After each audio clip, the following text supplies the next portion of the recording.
Valentin, merci d'avoir accepté mon invitation dans ce podcast. Et ma première question est très simple, ce sera tout simplement de te Dis-moi. décrire en une phrase ou quelques mots qui définissent la personne que tu es. Alors, la personne que je suis, bah, c'est quelqu'un de positif, plutôt gentil, impulsif, franc et bègue hein, aussi.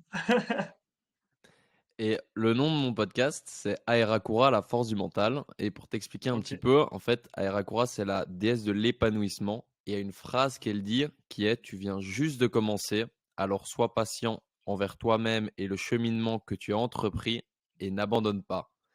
J'aimerais savoir si cette phrase te parle et si elle te parle, qu'est-ce qu'elle t'évoque? Ah bah, bien sûr qu'elle me parle, c'est complètement mon parcours. Il y a déjà eu de très bons moments, mais il les met d'embûches. Mais c'est la vie, en fait. Il y a des hauts, des bas, mais il faut toujours se dire qu'à la fin, on va gagner. Si on se dit qu'on gagne pas, bah c'est perdu. Tu as toujours eu cette positivité? Ouais, ouais, ouais, ouais, parce que c'est ce qu'on m'a inculqué, en fait. C'est vraiment ce qu'on m'a dit petit, c'est la vie, quoi. Et c'est à quel âge qu'on détecte, je sais pas si on peut dire ça, utiliser ce Ouais. terme-là, détecter, que tu es bègue? Et ben moi, on me l'a détecté à 4 ans, mais après, ça peut vraiment arriver à tout âge, en fait. OK, et ça arrive pour une raison en particulier ou ça arrive comme ça? Bah, en fait, c'est très, très flou parce que à mon époque, donc dans les années 90, on était persuadé que ça a été vraiment un trouble de la parole lié à quelque chose de traumatisant. Et maintenant, on se dit, est-ce que ça serait pas neurologique aussi? Donc, c'est compliqué.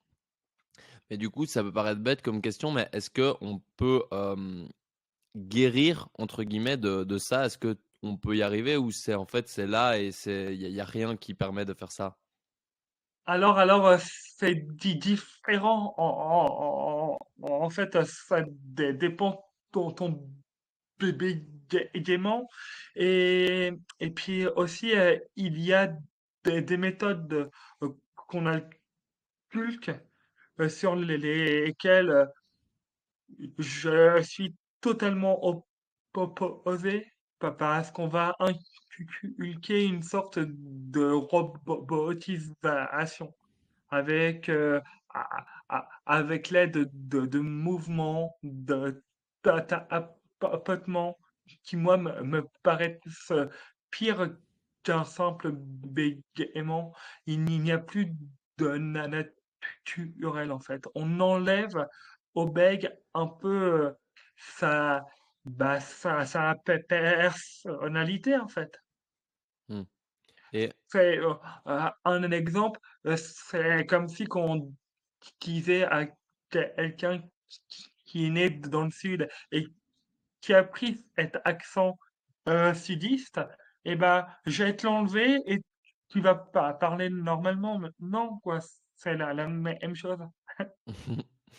et j'aime bien savoir, connaître le passé de la personne, l'enfance, l'adolescence, comment tu as vécu ces périodes-là de la vie parce que souvent c'est lié à la personne que tu es aujourd'hui. Hem, Est-ce que c'était facile pour toi étant enfant? Surtout que mais on sait que à l'enfance, l'adolescence, parfois les enfants peuvent être très durs entre eux.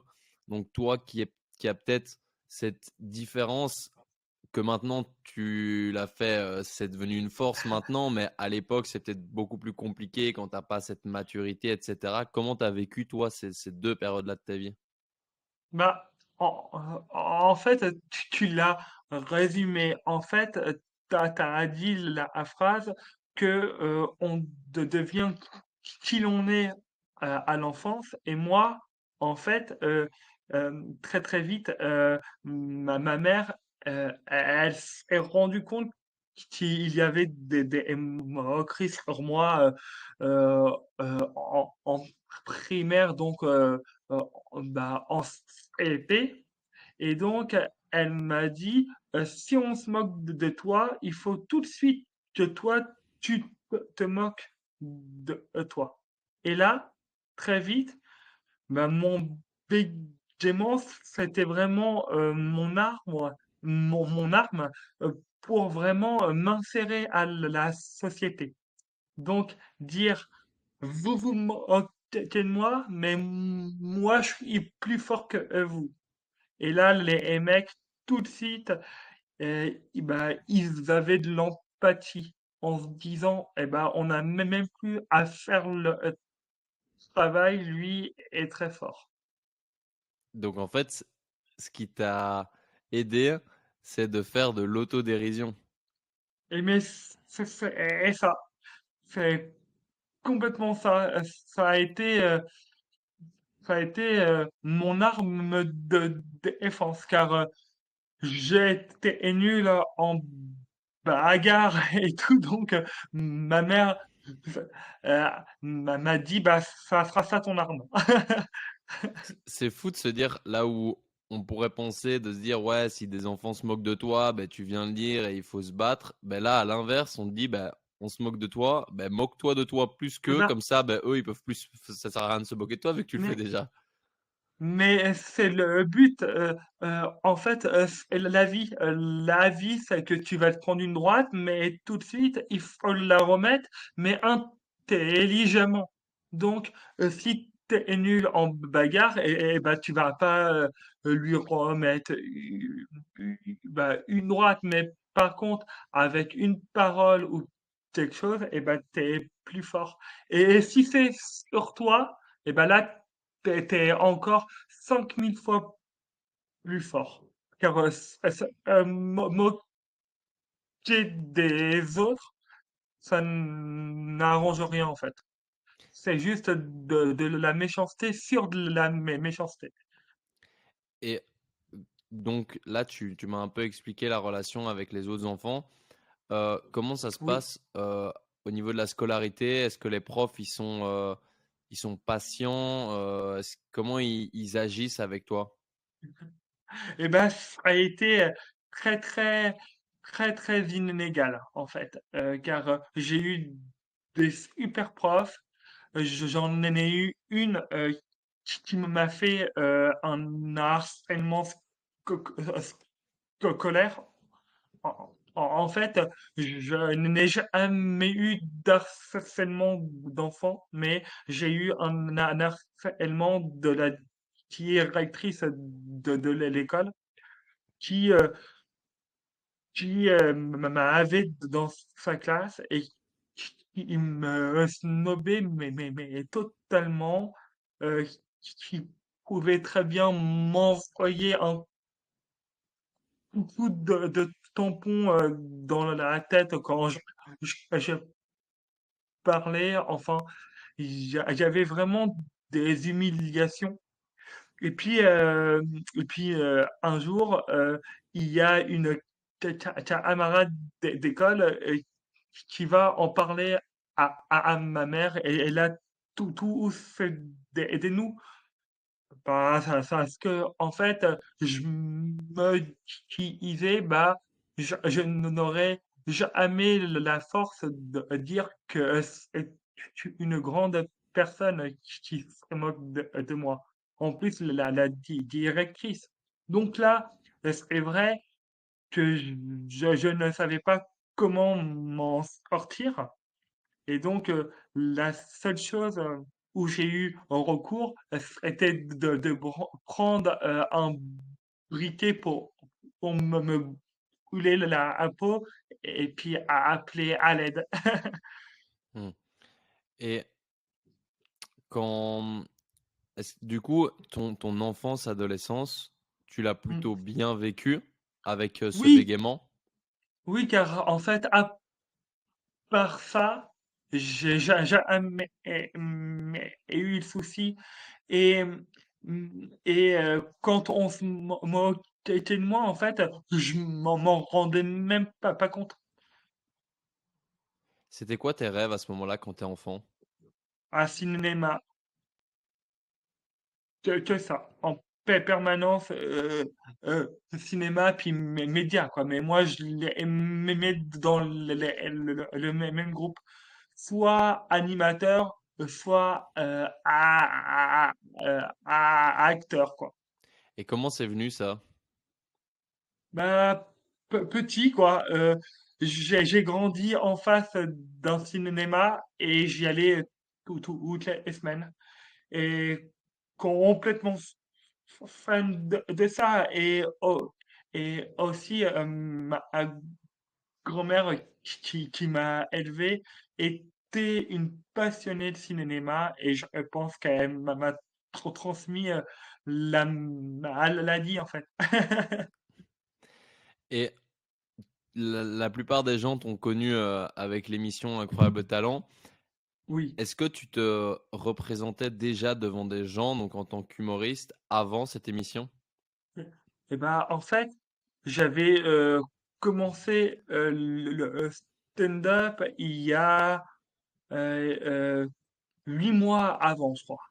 8 mois avant les émissions. Et c'est pour ça, quand je regarde mon passage, oh, je me dis, oh putain, c'est bien de la merde. Car, car on, on est au commencement. Et je pense que c'est plutôt l'histoire qui a plu aux gens et non pas le sketch. C'est ma personnalité, c'est mon impro. Mais pas le sketch en lui-même qui est vraiment un très très très très mauvais sketch. Et comment expliquer que, hem, donc tu as ce handicap avec toi et tu te dis: «Mais let's go, je vais aller me représenter devant des millions de téléspectateurs». Comment ce courage-là est arrivé? Je pense qu'il y a de l'insouciance. Vraiment, j'avais quelque chose où je me disais, bon, allez, j'y vais, mais pour la petite histoire, au départ, je ne voulais pas le faire. En fait, c'est un ami qui parle de moi à la production. Et moi, j'avais pas trop envie de le faire. Et donc, après, bah, ils viennent me voir en scène ouverte. Et là, la productrice me dit, rassure-toi, ça sera quelque chose de bienveillant. Et si c'est pas bon, on le diffuse pas, quoi. Ouais. Donc, ça me met pas en difficulté. Ils me mettent à l'aise. Et puis, cette prod, pour moi, est une excellente prod. Ils connaissent très très bien leur boulot. Donc, voilà. Et tu dirais que, qu'est-ce que cette émission, elle a changé un petit peu ta vie? Oui, oui, oui, oui, bah, complètement. Car je ne m'attendais pas à ce qu'il y ait 20 millions de personnes. Mais ça fait très peur, hein. Ça fait très très peur que du jour au lendemain, tu te retrouves, euh, médiatisé, mais à fond, hein, car le lendemain de mon passage, il y a le Parisien qui a titré en gros la relève de l'humour et bègue. Là, je suis resté bloqué dans mon lit pendant 3 jours. J'ai été pas bien du tout, du tout. Et puis, heureusement qu'il y a eu le Covid, car c'est est venu mettre un un point de rupture à ça. Quand tu dis que t'étais pas bien, comment ça se fait? Bah, ça va trop vite, car les mecs qui explosent, comme par exemple Paul Mirabel, que je connais très bien. Il y a du boulot derrière, il y a 5 6 ans de scène tous les soirs où les mecs ils font 10 représentations par soir.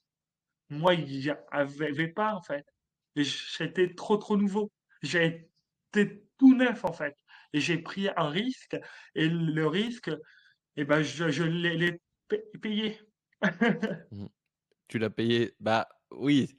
En fait, au final, ça t'a tellement mis, sous le feu des projecteurs que, en fait, c'était positif, mais peut-être que tu as dû avoir quelques jours, quelques semaines Ah bah, de ça a été dur. C'était très dur car on m'attendait au tournant après. Mais les choses ont fait que je suis tombé sur une production avec qui on n'avait pas la même ligne artistique, donc ça n'a pas marché. Après, il y a eu Covid, donc j'ai pas vraiment, vraiment surfé sur la vague que j'aurais dû surfer au moment même, car on sort de l'émission. Je lance une tournée d'une trentaine de dates.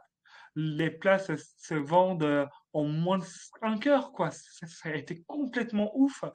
Et, et je pense que si il n'y avait pas eu le Covid à ce moment-là, oh, je me serais fait mais très mal. Très mal. Et maintenant, au bout de 5 ans, eh ben, je suis prêt. Je suis prêt. J'ai un vrai spectacle. Tout est écrit, tout est rodé. Voilà, quoi. et tu vois, ce qui est fou, c'est je me dis, c'est il y a sûrement beaucoup de personnes qui ont des handicaps ou qui n'ont pas de handicap, mais qui n'osent pas justement se lancer parce qu'elles ont peur du regard des autres, et cetera. Et toi, là, tu te lances, dans cette émission-là, tu es atteint d'un handicap, surtout tu fais de l'humour, donc ton handicap est clairement mis, en premier plan et tu y vas quand Oui. même, tu t'en fous. Qu'est-ce que tu dirais, toi, à ces personnes-là qui n'osent pas justement, qui n'osent pas se lancer pour toutes ces raisons-là?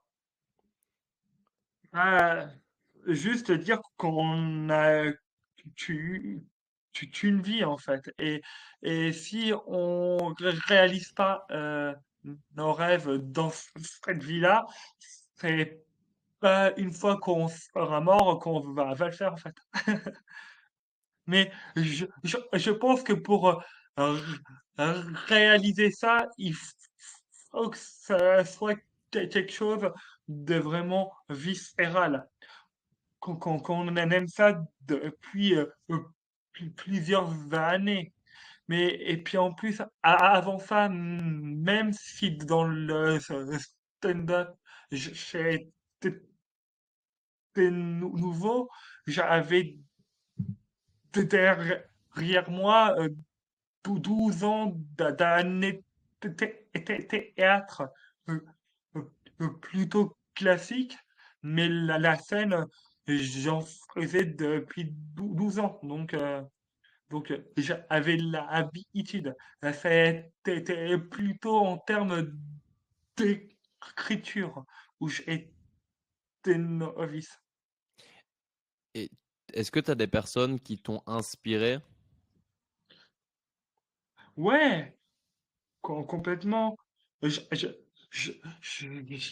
Ahmed Bouz, par exemple, ça a été, c'est encore mon idole, c'est mon maître. Quand je le vois, car maintenant je fais pas partie euh, de la troupe, et au moment où j'intègre la troupe du Jamel, il y a 3 ans, c'était au moment où je me dis, bon, allez, j'aurais peut-être à arrêter car je sens que ça va être compliqué. Je n'arrive pas à trouver mon personnage et tout. Et là, je fais la première partie de Boudère à l'Olympia. Et là, il y a tous les dirigeants du Jamel Comedy Club qui sont dans la salle. Et là, ils me disent, on te veut. Et puis, on tourne l'émission quelques mois plus tard. Et là, Jamel, il est mort de rire durant tout mon sketch. Il vient me voir, il me dit bravo, t'es un fou. Bah là, je me dis, ok, on continue. Si le grand maître a dit c'est ok, on y va. Et là, on recrée un spectacle, on part de zéro, mais on fait quelque chose qui me correspond en fait. Tu, est-ce que tu appréhendes l'échec? C'est quoi ta relation avec l'échec?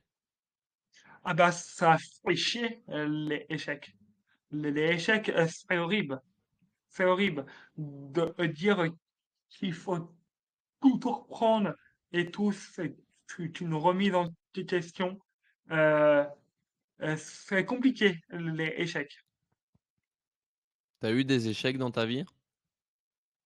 Oui, oui, oui, bah, comme tout le monde, il y a eu des choses, euh, par exemple, euh, des échecs professionnels, parce que avant d'être humoriste, euh, je voulais plutôt travailler dans le social, donc j'ai travaillé dans le social, mais ça me plaisait pas, donc ça a été pour moi un échec d'avoir consacré 2, 3 ans à quelque chose qui me plaît pas. Et puis, euh, et puis en fait, j'ai compris que cet échec-là, eh ben, m'a permis de vraiment réaliser mon rêve. Et là, tu parles du travail. Est-ce que le monde du travail, c'est dur de s'intégrer? Est-ce que les personnes, enfin, est-ce que tu arrives à trouver du travail ou c'est plus compliqué quand on est atteint de ce handicap? Et ben, en plus, à savoir que, en fait, avant 2019, les Belges n'étaient pas considérés comme handicapés au travail. Oui, mais le bégaiement en soi n'est pas reconnu comme un handicap. C'est juste un trouble de la parole. Du coup, quand je me présentais en entretien d'embauche, il y avait la réaction, oh là là, oh là là, mais qu'est-ce qu'on va en faire? Parce que comme est un handicap invisible, et ben les gens ils ne le voient pas en fait. Et parfois il y a eu des situations très très complexes. Je me suis présenté euh, euh, à un concours d'aides-soignants et les infirmiers qui m'ont fait passer leur oral, elles sont complètement foutues de ma tronche en fait. Ils ont eu un énorme fou rire et puis là c'est destructeur en fait. Moi, j'ai de la force de caractère, donc oui, ça va me blesser pendant une semaine ou deux. Mais je me dis que si c'était un autre bègue et qu'ils lui font ça, les conséquences après sont monstrueuses. Et puis en plus, ce serait honteux, pas parce que c'est du personnel de santé en fait. Hmm. Et ça, c'est honteux. Et toi, justement, aujourd'hui, comment tu réagis si, par exemple, des personnes commencent à se moquer de toi, quand tu parles et cetera? C'est quoi tes réactions, aujourd'hui? En fait, je leur mets un petit temps. Parce que l'être humain est comme ça. Quand on ne connaît pas quelque chose, et ben, on a peut-être 10 à 15 secondes de soit je suis étonné, soit je vais rire. Donc, je leur laisse 10 15 secondes, ils se marrent, même en scène, hein. J'en vois pas parfois où c'est des rires moqueurs, et je vois qu'au bout de 15 secondes, ça se calme. Ils ont compris. OK. Donc tu laisses un petit délai et si jamais ce délai, il dépasse 10 15 secondes? Et bah, je me dis simplement qu'ils sont juste très cons et puis qu'on n'a rien à faire ensemble et je trace ma route. Et je me dis quand tu es atteint d'un handicap, tu as peut-être un peu plus de moments, seul avec toi-même. J'aimerais connaître ta relation avec la solitude. Mais moi, je suis un mec très, très, très solitaire, en fait. Très, très solitaire. Euh, je peux vraiment passer des heures seul, ça ne m'effraie pas. Ça me construit même, ça m'aide à écrire, ça m'aide pour mon imagination. Mais je suis quand même très très paradoxal car j'aime autant être solide, euh, seul que être avec du monde. Donc, mais la solitude ne m'inquiète pas. Et tu dirais que être bègue t'a, entre guillemets, «poussé» ou obligé à passer par ces moments de solitude ou ces moments de solitude, c'est vraiment un choix? Non, c'est un choix car en plus, je suis quelqu'un de très très bavard. Donc j'aime contact, mais parfois les moments seuls sont très très ressourçants. Je pense que quelqu'un qui n'a pas de moment solitude, de solitude, il cache quelque chose en fait. Parce que l'être humain est aussi né pour être seul. S'il y a quelqu'un qui est super entouré, qui voit que ses amis non-stop, moi je me dis, oh toi, Coco, t'as quelque chose à planquer. Donc tu penses que une personne qui n'est pas capable d'être seule, d'être bien seule avec elle-même, n'est pas complètement heureuse dans la vie? Oui, c'est sûr. Sûr, sûr, sûr. Et puis, il y a la société qui pousse, la société pousse à vouloir être sans arrêt en contact social. Mais c'est pas la vie, en fait.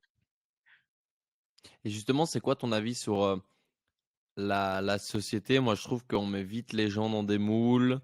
Il faut qu'on suive tous le même, cheminement et si on s'écarte un peu de ce cheminement, on est poussé, au rejet, aux critiques, aux moqueries, tout ce Ouais. que tu veux. C'est quoi ton avis sur Bah, cette, société-là? j'ai l'impression que ça va mieux. C'est l'impression, j'ai une impression qu'on est en train d'évoluer. Alors ça, qu'on en accepte de plus en plus les gens comme ils font, comme ils sont.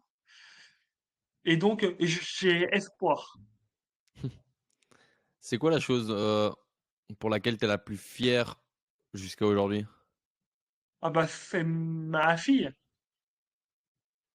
Ouais, c'est ma fille et ma femme. Ça va ensemble. Et justement, tu parles de ta fille.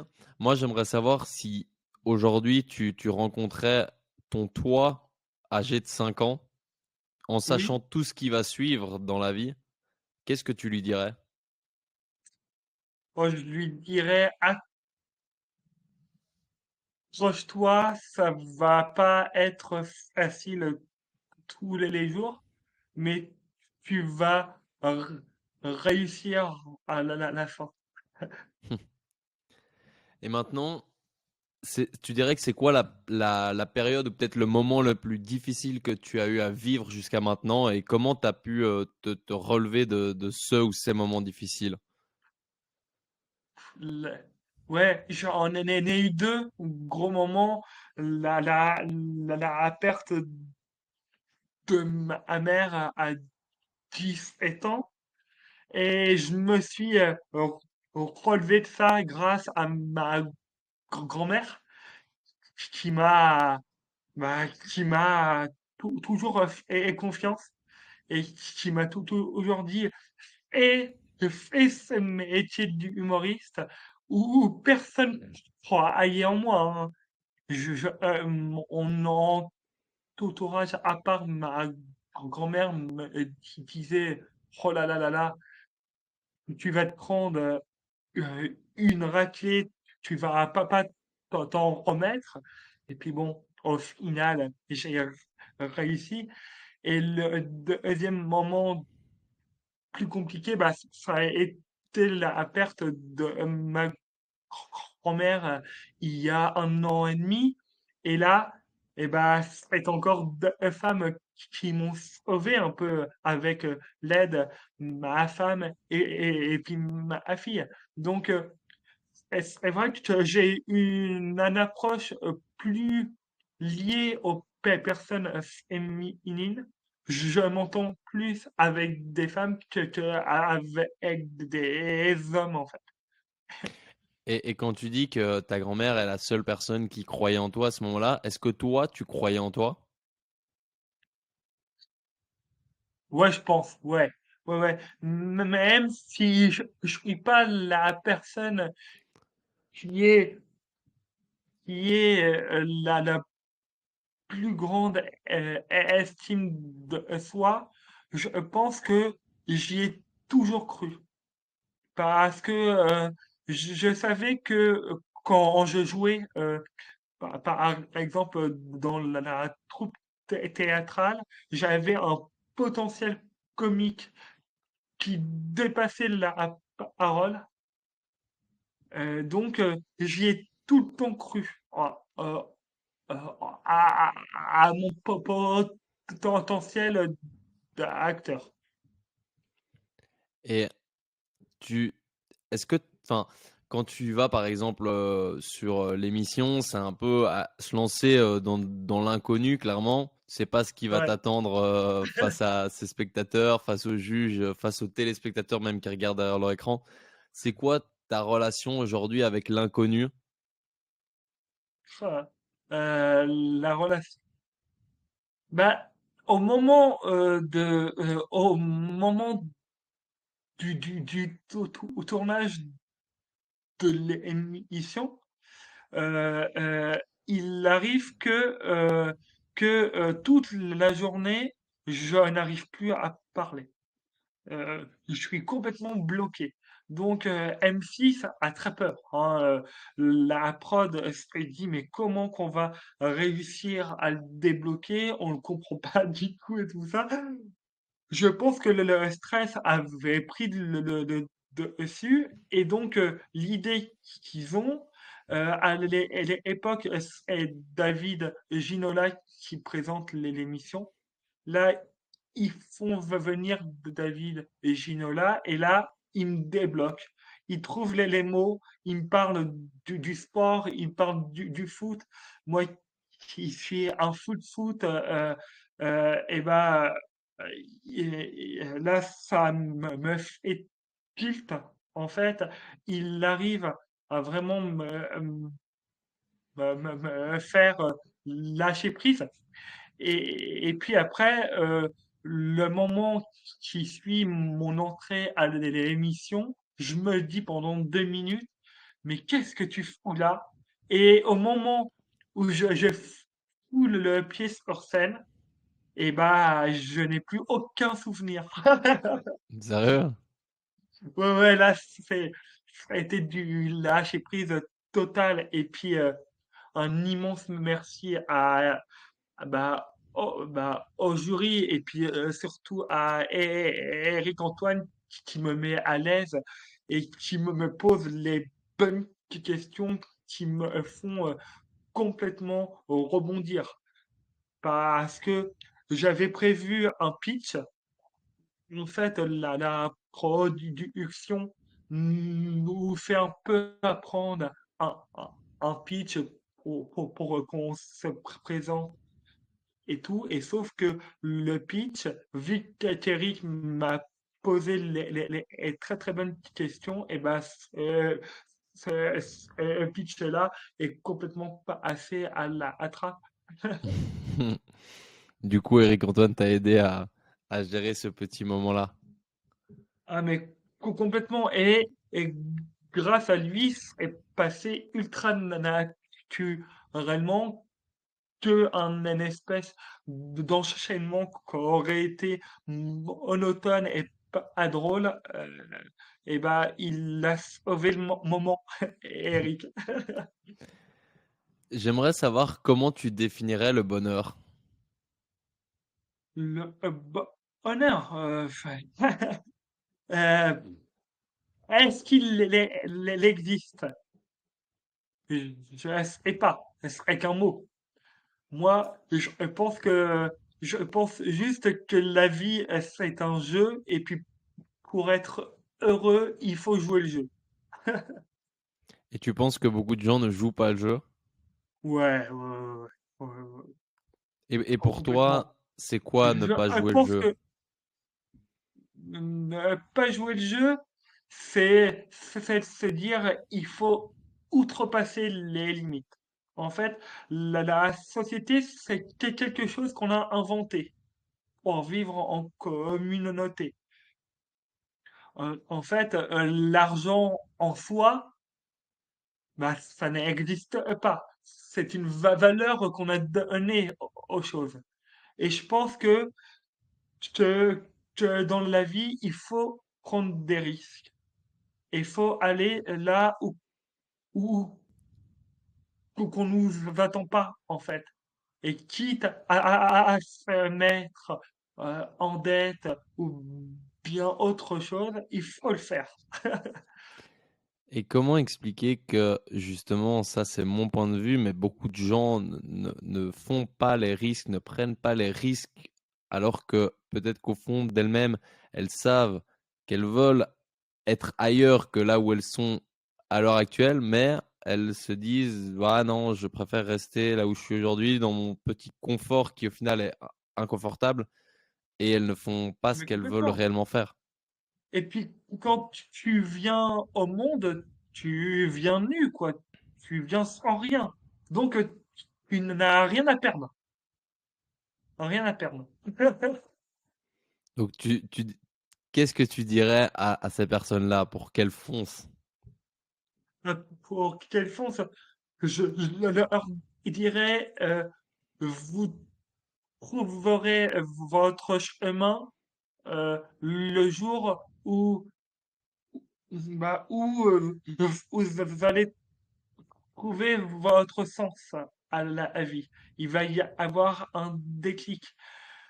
Ça peut arriver à 40 ans, à 50 ans. Il va y avoir une passion qui va arriver, puis qui va tout remettre en cause. Et puis, on le voit, il y a de plus en plus de changements professionnels maintenant. Et donc, les gens commencent à lâcher prise complètement. Donc, c'est bien aussi ça. Très Je important même. suis très, très, je suis quelqu'un de très optimiste. Et je me dis qu'on y arrivera. Qu'est-ce que tu inculques ou souhaites inculquer comme valeur ou comme chose de la vie à ta fille?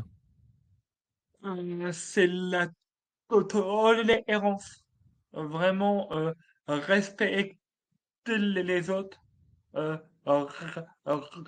respecter les croyances, respecter, respecter les différentes types de personnes. Je pense que la tolérance et le euh, respect sont les clés de la vie et c'est comme ça qu'on arrive à vraiment être unis. Et toi, avec ce handicap, tu dirais que c'est quoi les choses les plus difficiles à vivre au quotidien? Je- les plus difficiles dans cet handicap-là, ben moi, en fait, je suis tellement bien bègue. En fait, c'est même complètement mon identité que j'en trouve plus de défauts. Mais par contre, je me mets à la place des autres et je me dis que les autres, parfois, ne sont pas bien entourés. Il y a des gens qui le vivent très mal, cet handicap-là, car il n'y a pas assez de prévention. Donc, il faudrait faire plus de prévention sur le bégaiement, car on n'y connaît rien. Et donc, cet handicap-là ne serait plus un handicap. Après, toi, au travers de tes spectacles, c'est un petit peu de la prévention au final. Ça met le bégaiement un peu allez, en lumière. Je pense très très souvent euh, aux enfants bègues, par exemple. Parce que moi, quand j'étais petit, j'aurais aimé qu'il y ait un acteur bègue ou bien un humoriste bègue pour à avoir une espèce de représentation. Et j'essaye à tout prix, à tout prix, j'essaye dans mes spectacles de ne pas me moquer des bègues, mais de rire avec eux. Et parfois, la ligne rouge est proche.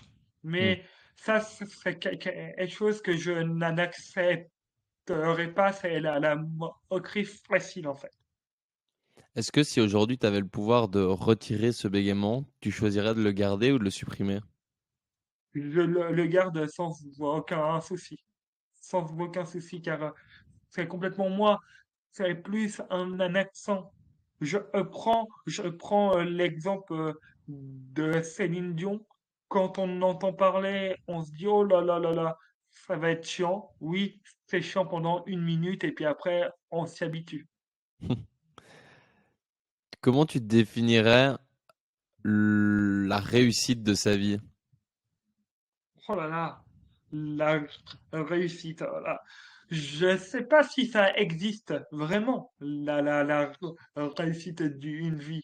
Mais euh, je pense que la vie, pour réussir, il faut avoir des échecs.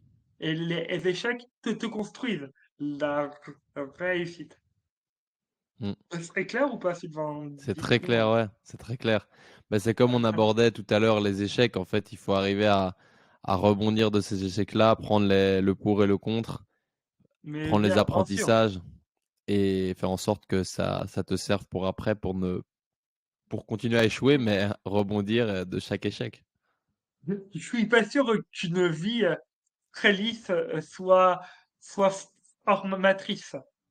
C'est clair, je pense pas non plus. Est-ce que Je, toi, je- je- ouais, dis-moi. non, moi, je pense que si que pour trouver un équilibre dans la vie, il faut avoir connu le pire et le meilleur. Et puis après, on se dit, ah tiens, allez, on trouve le truc. Est-ce que tu penses il faut vivre des choses difficiles dans la vie pour arriver à réussir sa propre vie? Ben, bien sûr, parce que si tu manges pas de la merde, tu peux pas. Et puis même ton comportement euh, vis-à-vis des autres va changer en fait. Euh, tu vas plus comprendre en ayant pris deux, trois droites dans ta tronche qu'en ayant une vie propre, Mmh, nickel. mmh. Est-ce que il y a des phrases qui t'ont, accompagné ou peut-être qui t'accompagnent encore aujourd'hui? C'est-à-dire, Des phrases peut-être qu'une personne t'aurait dites ou des phrases, que je sais pas moi, une célébrité a dit, et qui te parlent beaucoup et qui toi t'accompagnent, un petit peu comme un mantra? ouais, un espèce de mantra. Moi, j'en a, j'en ai deux. J'en ai une personnelle et une professionnelle. Donc, je vais te dire les deux. Déjà, personnel, j'invente rien. C'est Mandela, qui est pour moi un des hommes pour qui j'ai le plus de respect qui dit attends, j'ai pas envie de te dire de conneries. C'est il dit attends merde, je m'en rappelle plus. C'est nanana, putain, je me rappelle plus. Bon, c'est des phrases de résilience en fait. Et ce mec-là, si tu prends n'importe quelle phrase qui il dit, et bah tu peux avoir un sursaut. Tu vas te dire ah ouais. Et puis la phrase professionnelle, c'est des proches qui, euh, euh, qui doivent faire une vanne euh, face à Jean-Marie Le Pen. Et là, il dit, ah ouais, on peut rire de tout, mais pas avec n'importe qui. Et je pense que dans mon métier, c'est la chose la, la plus importante. Mmh. On peut rire de tout, mais pas face à n'importe qui quand même.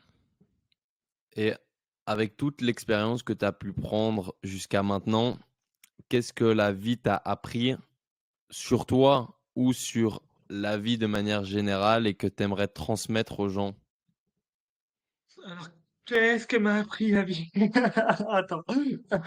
Euh, l- je pense que ça fait prétentieux, mais je pense que euh, l'humilité dans la vie, c'est la chose la plus importante. Il faut toujours être humble, ne jamais prendre les gens de haut, et qu'il n'y a pas de puissant et qu'il n'y a pas de faible.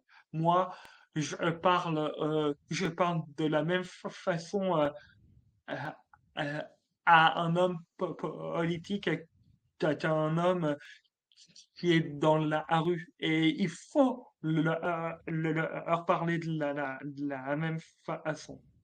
Mmh. Ma mère disait souvent, euh, on est tous égaux et personne n'a à chier la colonne Vendôme. Donc voilà quoi, tranquille.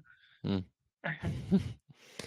Et pour finaliser le podcast, c'est tout simplement toi qui vas le finaliser parce que je te laisse le ou les mots de la fin. Ok, Sylvain.